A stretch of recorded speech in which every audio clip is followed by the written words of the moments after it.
जय श्री कृष्ण, जय गौ माता, जय गोपाल। वैसे तो तुलादान हमारे वैदिक समय से ही प्रचलित है।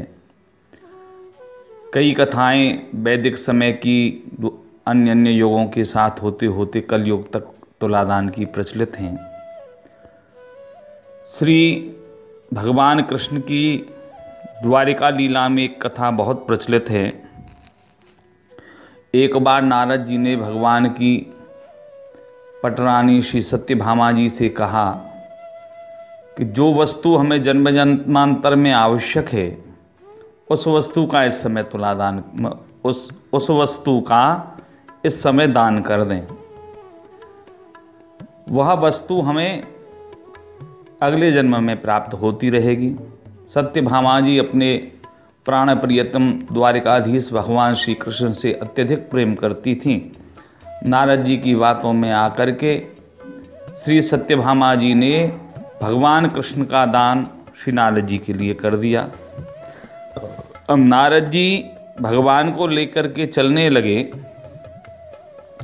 तब सत्यभामा जी को बड़ा दुख हुआ कि अगले जन्म की कल्पना करते करते इस जन्म में तो पूरे जीवन विरह प्राप्त होगा।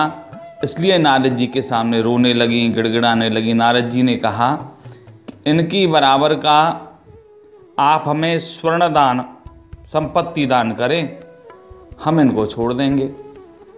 अब द्वारिका में श्री सत्यभामा जी के महल में तुलादान की व्यवस्था की गई। तुला लगा करके एक पड़ले में द्वारिकाधीश को विराजमान किया गया, दूसरे पड़ले में संपत्ति रखने लगी। तो सत्यभामा जी के महल में जितनी भी संपत्ति थी सब दूसरे पड़ले में रख दी, पर द्वारिकाधीश वाला पड़ला ऊंचा ही नहीं उठे। सबको बड़ा आश्चर्य होने लगा, यह क्या स्थिति हुई। तब श्री द्वारिकाधीश जी ने सत्यभामा जी की चिंता को देखते हुए एक समाधान दिया कि श्री रुक्मिणी जी तुलसी जी को जल सिंचन कर रही हैं, उनसे आप निवेदन करो और वह एक तुलसी का पत्ता तोड़ करके आपको दे देंगी। सारी संपत्ति हटा करके तुलसी का पत्ता उस जगह रख दो, मैं बराबर तुल जाऊंगा। सत्यभामा जी ने ऐसा ही किया और वह ठाकुर जी पत्ते की बराबर तुल करके पत्ता की बराबर तुले। पत्ता नारद जी ने स्वीकार किया और ठाकुर जी को सत्यभामा जी को सौंप दिया। दूसरी कथा श्री वल्लभाचार्य चरण की आती है कि वल्लभाचार्य चरण पृथ्वी परिक्रमा में एक राजा के यहाँ गए और वहाँ शास्त्रार्थ चल रहा था। सभी विद्वान पंडितों को हरा करके श्री आचार्य चरण ने शुद्धाद्वैत का प्रवर्तन किया